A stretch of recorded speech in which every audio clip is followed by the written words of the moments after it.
a devoted mother working to carve out a new life. She's very religious, believes in family. She would help anyone. Is murdered in her own home. She had clearly been under attack when she reached for the phone. It was devastating. Detectives follow the evidence down a twisted path. Who was this person? He's giving envelopes of money to Monica. In her mind, they were going to be married until death do they part. After a number of suspects emerge, They jokingly referred to themselves as the Orange Shorts Society.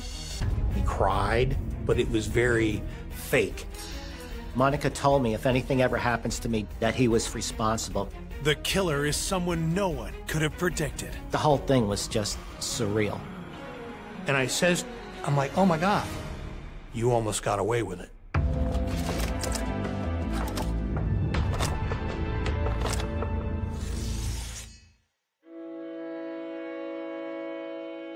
Glenville, Pennsylvania.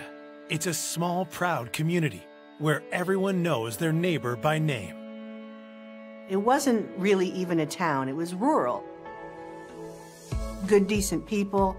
You could just keep the doors open on warm days, sitting on the porch and just relaxing and enjoying the peace. It's a rural area in central Pennsylvania, so it's not typical for a violent crime to occur, and if it does occur, it's an abnormality. On a spring afternoon in 2010, that peaceful atmosphere is interrupted when dispatchers at York County Control get a mysterious call. Someone had dialed 911. 911. And no one was saying anything. Hello? The dispatcher that received the call was inquiring, hello, is anyone there? So the protocol at the time was hang up and call it back. They received a busy signal, so the phone was off the hook. They dispatched Southwestern Regional Police. A patrolman entered the residence and announced himself that he was with law enforcement. And as he made a right into the living room area, he discovered the body.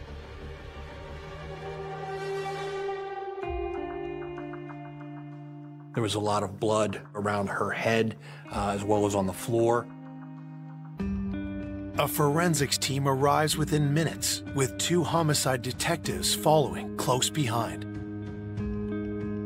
The victim was found lying in almost like a fetal position. They find the victim's driver's license, which identifies her as 55-year-old Monica Schmeyer.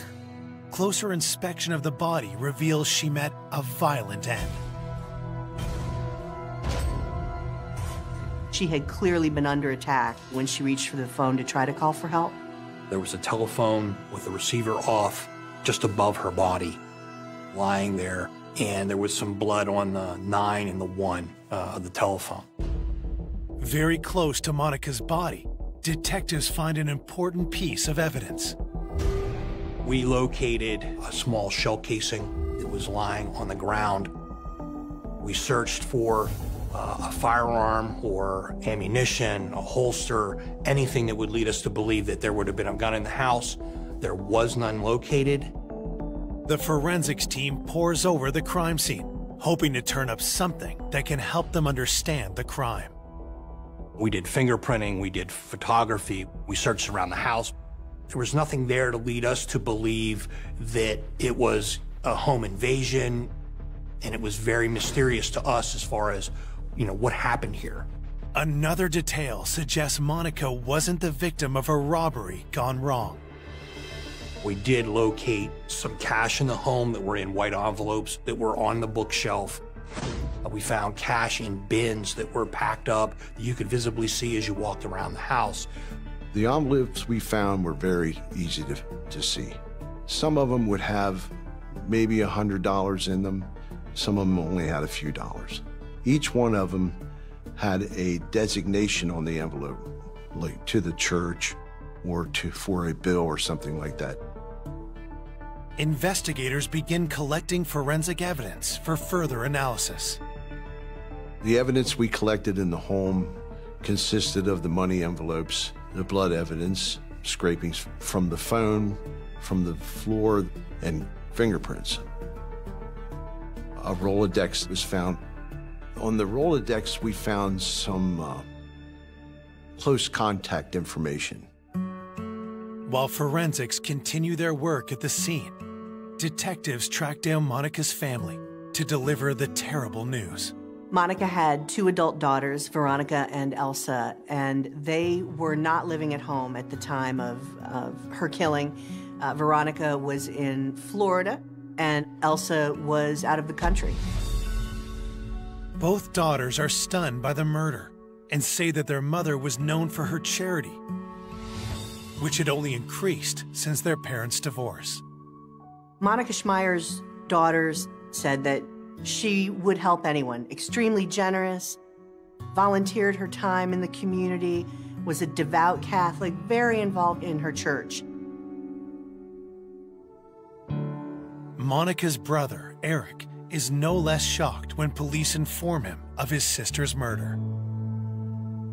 It was April 1st, which is April Fool's Day.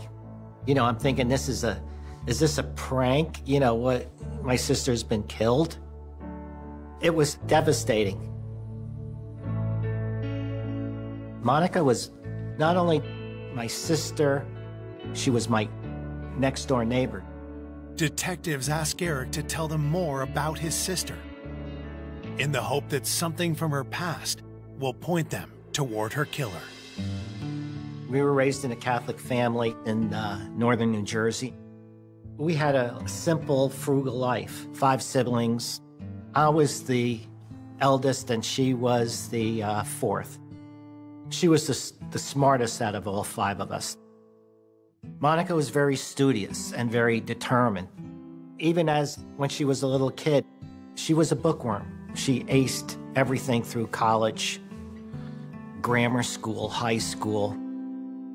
Monica studied like crazy and went to medical school. She was going to do her internship. She was starting it in New York City. As Monica was chasing her dreams, her life took an unexpected turn. She met Jon Schmeyer, and they fell in love. She became pregnant, and that was a surprise to both of them. The young couple got married in 1981 and began building a happy life together. Monica became a mother, and she felt that she had really found her niche. And she just loved being a mother. Jon, he went and got his degrees, and he became an ophthalmologist, and was offered a position in Hanover, Pennsylvania. They asked me to come along and be the office manager. With Jon busy at work, Monica focused on motherhood and let her own career go by the wayside. She was supposed to do her internship, then she got pregnant again. I don't know how expected that was, but she loved it. Her focus became being a mother. She was dedicated to Jon and her 2 daughters. A nice wooden house with 60 acres. That's what she wanted more than anything. Jon gave that to her. Over the years, Jon's career thrived, but the couple's marriage began to suffer. In 2003, after 22 years of marriage, he asked Monica for a divorce. She was devastated. She was so much in love with Jon. She's very religious, believes in family, you know, so she didn't want to agree to divorce. She got suicidal, and she went into a depression. All she did was just cry, and you could see how miserable she felt. I was worried about Monica, but I felt if Monica needed any help, I was right down the street. Finally, in 2008, after 5 years of resisting, Monica agreed to sign the divorce papers. Their unusual settlement agreement helps investigators understand why Monica had envelopes of cash stashed around her house. Jon was paying Monica $1,700 a month in alimony.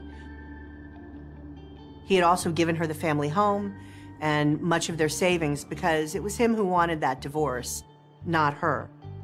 There was alimony being paid, but he did so in cash, which was weird because Monica didn't have a bank account. Monica Schmeyer did not like to use banks, didn't trust them, preferred to keep the cash in her home. But with Monica having no other source of income, Jon grew wary of the arrangement. Jon was pissed off that he had to pay her in cash. He was upset that he had to pay her bills for her. He paid for everything. Could Jon's resentment have grown so great he wanted Monica dead? When detectives ask Eric, his answer is shocking. Monica told me if anything ever happens to me, Jon is responsible because she was scared that Jon would do something to hurt her. Coming up, does a grieving spouse have something to hide? He cried, but there were no tears. It was very fake. A surprising lead sends the case in a new direction. What struck me most is how utterly random it was. And the truth blindsides everyone. It was like an aha moment for me. Why did you lie to me?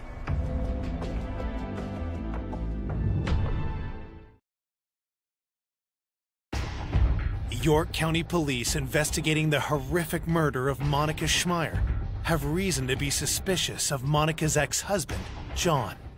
We had information from Eric, Monica's brother, that Monica had stated that if anything ever happened to her, that Jon would be responsible for that. Investigators quickly head over to Jon's house. When they tell him about Monica's murder, they're surprised by his behavior. Jon reacted in a way that was very awkward and very unusual, something that in my years I'd never seen. Oh my God, he put his hand across his chest. Maybe some of it was a little fake. Maybe the clutching of the heart was a little fake. He began to cry, would probably be a stretch. There were no tears. Myself, I do believe it was very fake. He covered his face, would look up and see if we were watching him. And as he's doing this, it's like, oh my God, this is just so weird. And it's like, is he involved? Detectives asked Jon to come down to the precinct to talk. He explained to me about this weird and unusual arrangement that he had with Monica.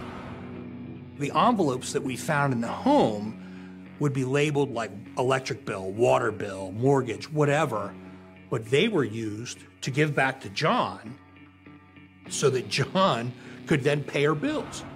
So we're looking at this from the outside, wondering what the hell's going on, that he's paying her in cash. She is now taking cash, putting it in envelopes, giving it back to Jon. Jon's then writing a check to pay her electric bill.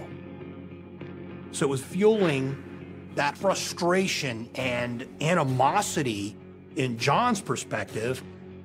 He's still doing everything for Monica, even though they're not married anymore. Because being a devout Catholic, Monica didn't care they were divorced. In her mind, they were still married, and they were going to be married until death do they part. Jon admits that the situation bothered him, but he says he'd never resort to murder. He agreed. It's very frustrating. It was very much a pain for him to do all this stuff, but he couldn't. Get rid of her is for lack of a better phrase. Anxious to prove his innocence, Jon provides police with an alibi. He was able to provide us with a detailed explanation as to what he had done that day, where he was, and who he was with. Jon tells the detectives he was meeting with an acquaintance named Sarah Powell before the two of them joined up with a larger group at a local restaurant. And I asked him if he has information that can verify his alibi. And he was able to provide me with a cell phone number for Sarah Powell. We wrapped up the interviews. We advised Jon Schmeyer to stay away from the home. We may need to go back there at some point in time just to stay out of it. We had a secure scene. The next day, detectives speak with Sarah Powell to confirm Jon's alibi. She revealed to me that, yes, I was with Jon Schmeyer yesterday. She had been with him for lunch at a restaurant where they were discussing online trading, that Jon experimented with that, and he enjoyed doing it, and she was looking to get involved in it to try to make some extra money. Sarah and her fiancé knew Jon Schmeyer from a group that met frequently at a local restaurant. Jon had started meeting with a group of people at Hooters restaurant. Sometimes a few times a month, they jokingly referred to themselves as the Orange Shorts Society, or OSS. It was a place where they would go and just hang out and, drink beer and eat wings. After their meeting, Jon and Sarah had met up with the larger OSS group. When I asked her who all was there, she was able to provide information that matched Jon's as far as who all was present that day.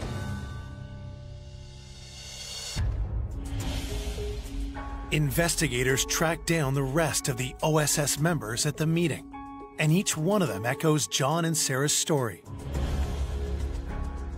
But they also share something else about Jon's relationship with Monica.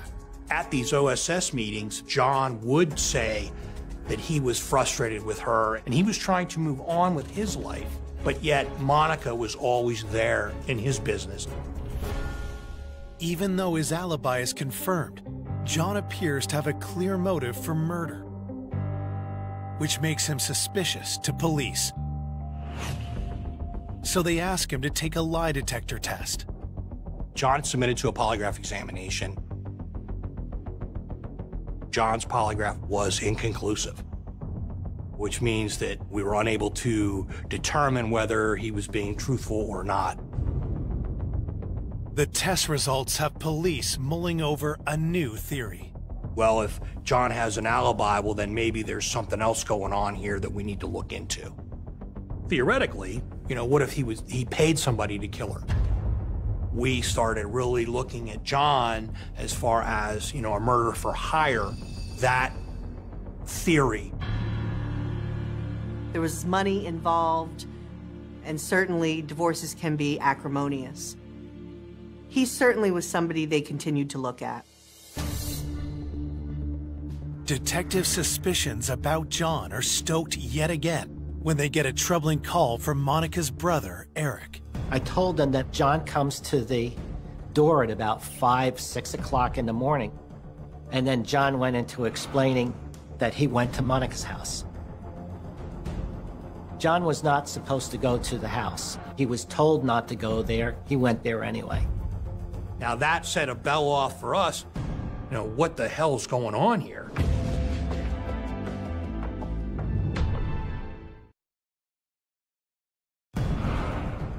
Detectives are eyeing Jon Schmeyer in the murder case of his wife, Monica, after learning that he returned to the crime scene just hours after being questioned by police.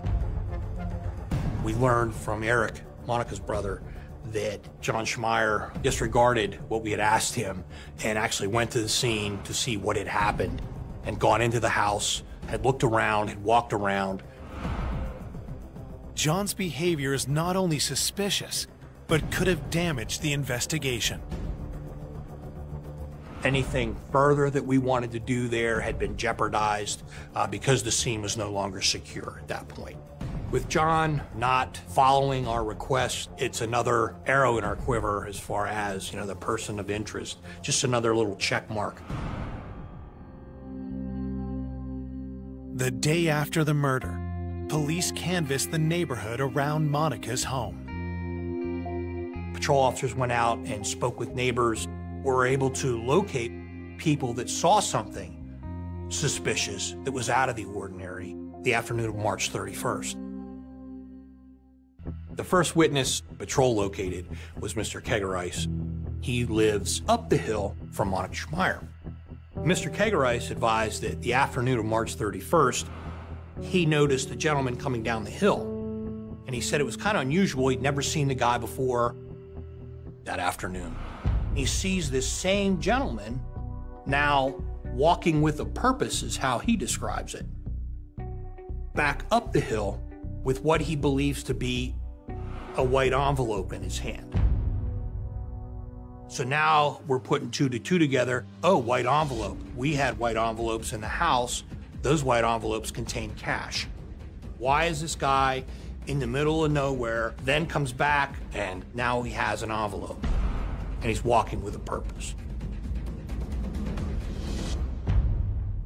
Patrol also located a second witness, Mr. Crawford, who lived a little further up the hill. And Mr. Crawford was able to tell us that he was coming up the road from the Schmeyer residence, and he noticed a gentleman walking up the roadway, which was unusual because there's not a lot of foot traffic out where these guys live. And Mr. Crawford also said you can see up the hill a silver van. And he describes it as a work van. It's not a, a soccer mom van. It's just your regular panel work van. Patrol was able to locate some tire tracks in the grass where that van, you could see where it did like a three-point turn, turned around and went back up the hill. So now we have a direction of travel. Investigators conclude the van headed towards a village called Jefferson. In Jefferson, there's a bank. Now that bank has a camera that's facing out. So what we figured was, well, we'll get a search warrant, we'll grab the bank video, as well as an ATM for March 31st. If the suspect had made a left, he goes towards Jefferson. If he makes a right, he goes to Maryland. We have a 50-50 shot, whether or not we got this van. Investigators keep their fingers crossed as they comb through the poor quality video. And I looked through a video looking for silver vans, and I was able to find numerous silver vans that were coming through and going back on that day. We were looking for a needle in a haystack. We had a van. We now had, a possible suspect. We had the white envelopes. We had, all this information, but yet we still were getting nowhere. 3 days after the murder, investigators get the autopsy report, which they hope can help shed some light on the circumstances of Monica's death. Miss Schmeyer had been murdered with a single gunshot wound to the head, right above her eye. What also was found was she had a lot of trauma to the right side of her face and her cheek and lips area, indicating that there had been a struggle.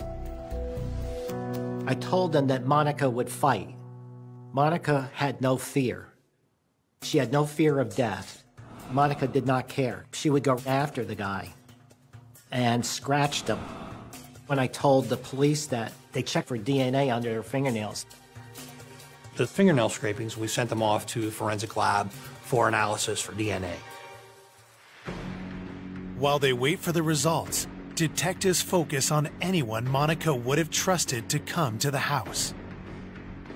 We had information from Eric, Monica's brother, that Monica had a handyman that would take care of things for her. He lived a pretty good distance from her house. He would come down and did a lot of work for her, trimming trees and stuff. He did come often, and he didn't charge her for anything. That did seem suspicious to us at the time, and we kind of thought there might have been a relationship there. Now, this handyman was married, but yet he spent a lot of time with Monica. As an investigator, you look at who normally kills you. It's someone you know, someone you have a relationship with. There's a thin line between love and hate, and that's where, our suspicions were, okay, well then maybe there's something else going on here that we need to look into.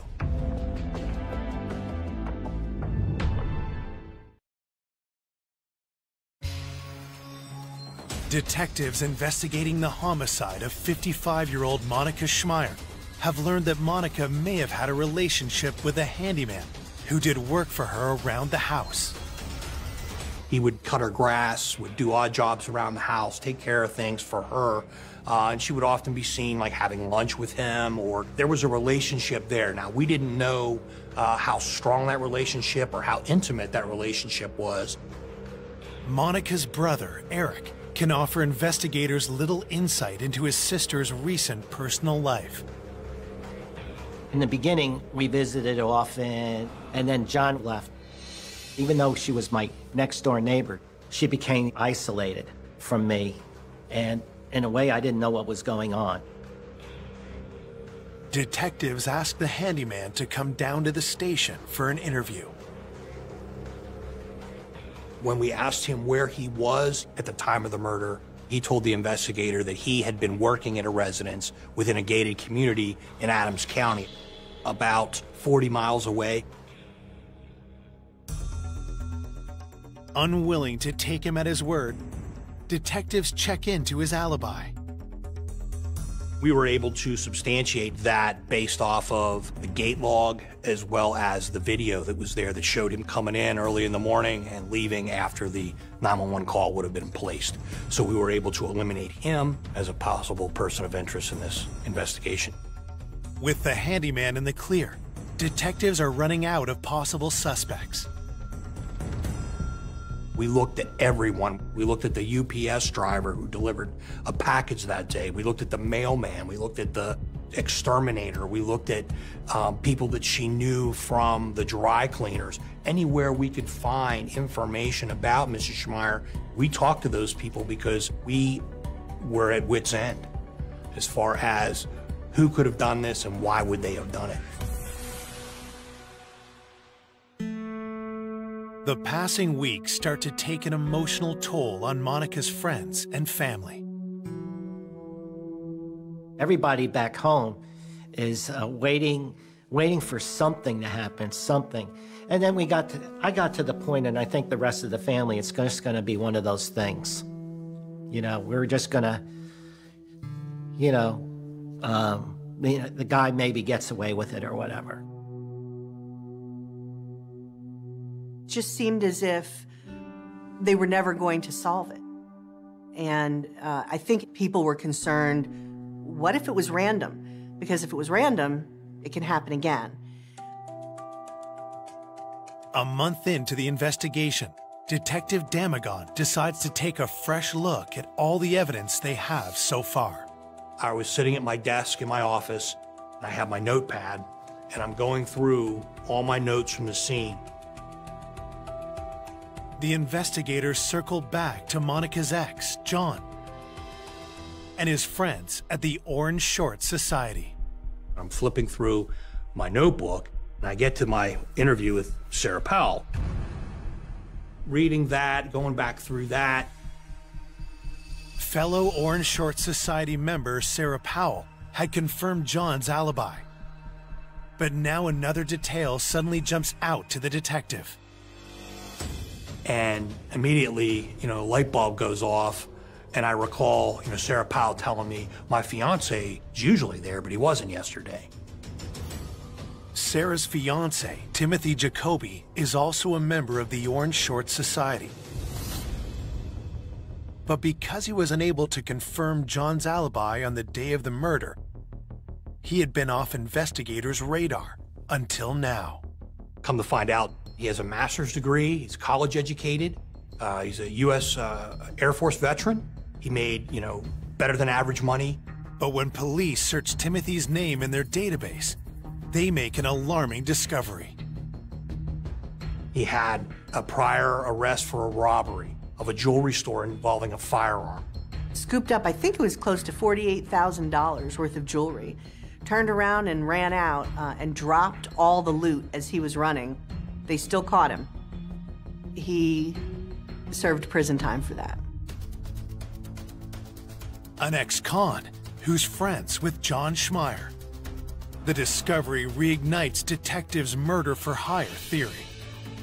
We're lacking the nexus between Tim and Monica, and that's where the investigation kind of pivots to Jon Schmeyer again.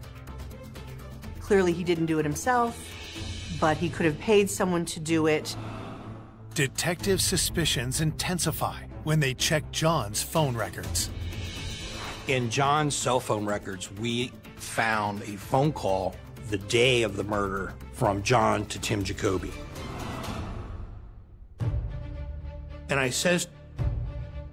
I'm like, oh my God. It was like an aha moment for me. So all this is beginning to fit together. We had information from Eric, Monica's brother, that Monica had stated at some point in time that if anything ever happens to me, Jon did. So we were looking, did Jon Schmeyer and Tim Jacoby conspire to kill Monica Schmeyer?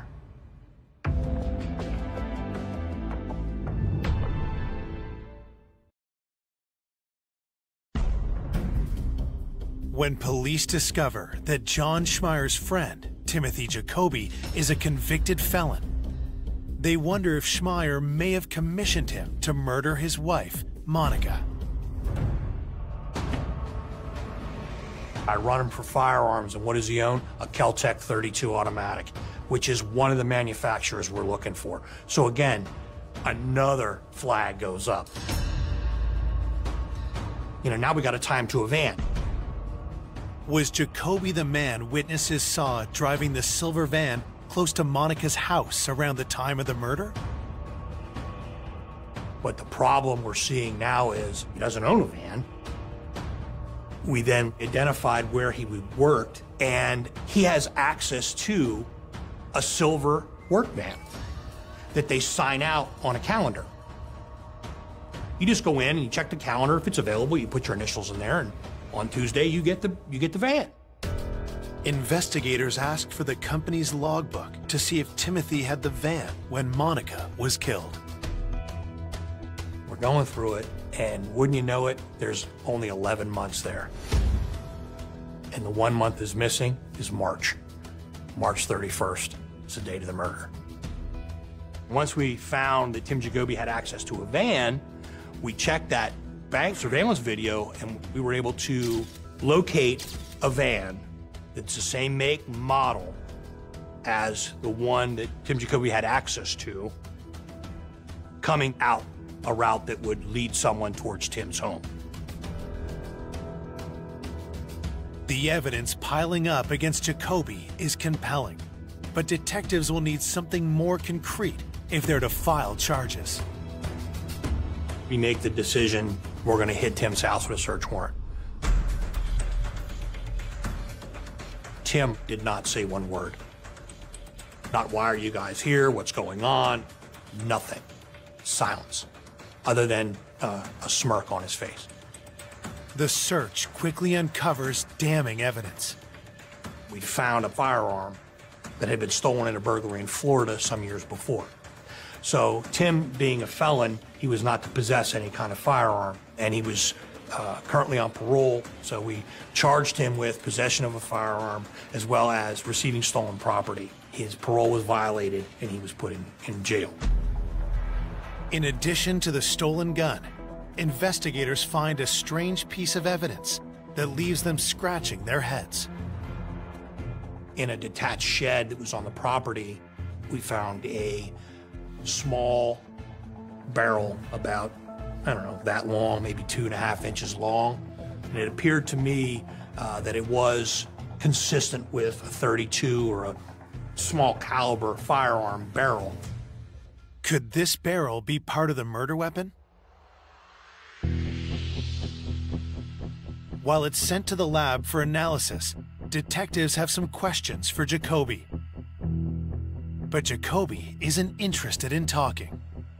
Tim invoked his right to counsel, advised that he didn't have anything to say, and that he wanted his attorney present. While Jacoby stonewalls, detectives question his fiancée. When we interviewed Sarah, Sarah denied any involvement to the point where she was physically upset. I then further inquired with Sarah if she'd ever seen this small black firearm that would fit in like the palm of my hand, a .32 ACP firearm to match the shell casing we found at the scene. And she said yes, that she had been with Tim when he had shot it. and she advised that it was at Tim's parents' place on a covered porch that's behind their farm, and they would shoot up towards a field. Police quickly file a search warrant and begin scouring Tim's parents' property, starting with the house. We found the box for a .32 ACP firearm, but we didn't find the gun. I went out back, looking in the grass, trying to find, a shell casing, something that's going to help us. We didn't find anything. To connect Tim to Monica's murder, detectives need to find the gun or the shell casings that match the ones found at the crime scene. At that point, I'm standing on the decking of this porch, and I look down. The boards are spaced in a way that they're, I don't know, maybe a ½ inch to 3/4 of an inch apart. Light bulb goes off. I look at these two guys and said, "Did anybody go underneath?" And they said, "I don't think so." And I'll never forget, I'm standing there. They weren't underneath the platform for, 30 seconds. And the one officer says, "Are you looking for a .32? And I said, "Man, don't screw with me like that." And he goes, "Here you go." And he holds one out from underneath the porch. He goes, "Oh, here's another one. Here's another one. Here's another one." The shell casings we found at the Jacoby farm were matched up with the shell casing from the murder scene. The gun that fired the shot that killed Monica Schmeyer is the same gun that fired those rounds that we found at the farm. But before detectives could bring murder charges against him, one question was crucial to their case.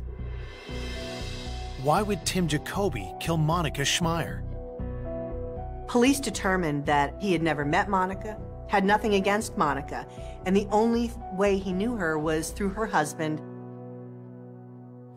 To detectives, it was looking more and more like Tim didn't act alone. Jon's alibi was airtight in the sense that he could not have physically committed that crime.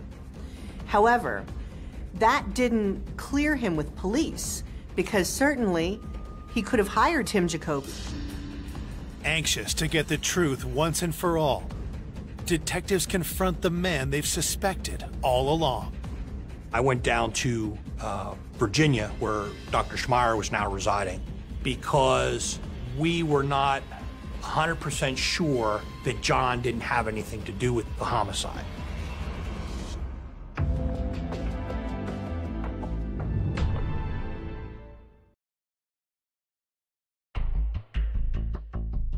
Police have strong evidence implicating Tim Jacoby in the murder of Monica Schmeyer. But they suspect that Monica's ex-husband, Jon, may have ordered the hit. We've identified Tim Jacoby as a suspect, but now we need a motive. Well, how does Tim Jacoby know Monica Schmeyer? Because he doesn't know her, but he knows Jon. Did Jon Schmeyer and Tim Jacoby conspire to kill Monica Schmeyer? Jon and Tim would socialize together. According to Jon, that's where Tim learned about Monica and the envelopes of money. When we questioned him further, he said Tim knew that Monica would have cash at the house because that's what Jon told everyone. He knew that Monica lived by herself because that's what Jon told everyone.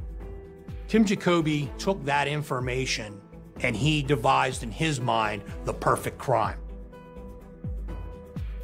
It's a plausible motive. Still, to test the theory that Jon may have paid Tim to carry out the murder, detectives searched the financial records of both men.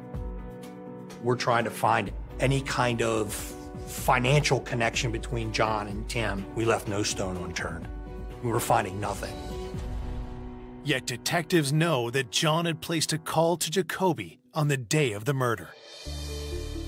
When we inquired with Jon about why this phone call had been made, he related that, well, he had called Tim to let him know that he was meeting with Sarah because he didn't want Tim to think there was some kind of relationship between them or that Jon was trying to formulate a relationship with Sarah. Without any evidence to implicate Jon in his wife's murder, detectives finally clear him as a suspect. I believe that Jon, as quirky as he may be, had nothing to do with the homicide of Monica Schmeyer. No one other than Tim Jacoby committed this crime.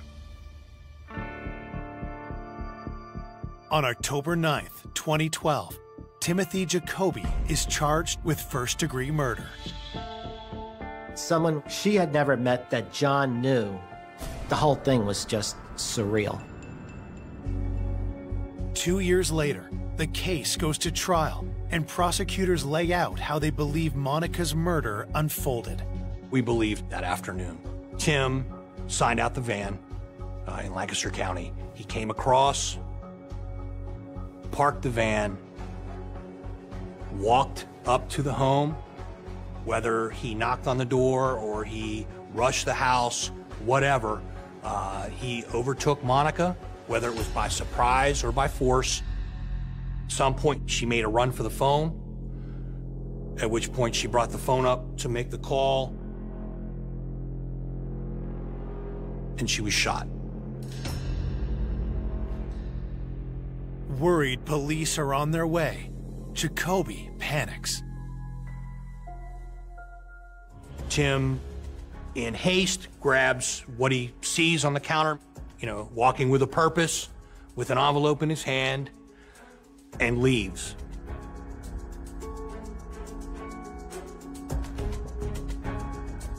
Jacoby tries to cover his tracks by tampering with the logbook and murder weapon.